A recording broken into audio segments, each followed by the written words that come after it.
বাসায় করলা রান্না করলে সেদিন আর খেতে ইচ্ছে করে না। যারা যারা করলা খেতে পছন্দ করেন না বা ভালোবাসেন না তাদের জন্য আজকের রেসিপিটা। করলা কোনো তিতা লাগবে না, খুবই স্বাদ লাগবে বন্ধুরা। তাই নিয়ে আসলাম বন্ধুরা 1 কেজির মতো করলাটা সুন্দরভাবে কেটে নিচ্ছি বন্ধুরা। আর আমাদের চাইনিজদের হলো কাটিংয়ের উপরে বচেরা খুব পছন্দ করে। প্রতিদিন যদি বিভিন্ন তরকারিতে বিভিন্ন কাটিং দেন তাদের খুবই পছন্দ। এর জন্য বন্ধুরা আজকে দেখুন একটা করলা 4 ভাগ করে সুন্দর একটি স্লাইস করে কেটে নিচ্ছি বন্ধুরা।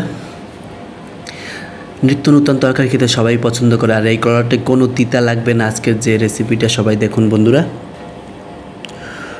করলাগুলো সব কেটে নিয়েছি। এখন এটা করব কি, অনেকগুলো লবণ দিয়ে এটা ভিজিয়ে রাখবেন 1 ঘন্টার মতন।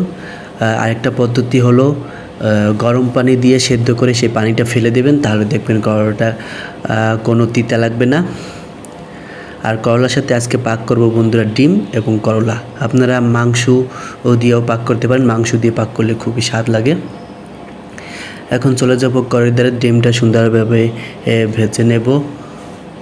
ভেজে নেব এবং ভেজে তারপর উঠিয়ে পেঁয়াজ মরিচ রসুন দিয়ে সুন্দরভাবে মিক্স করে দেখুন বন্ধুরা নিয়েছি।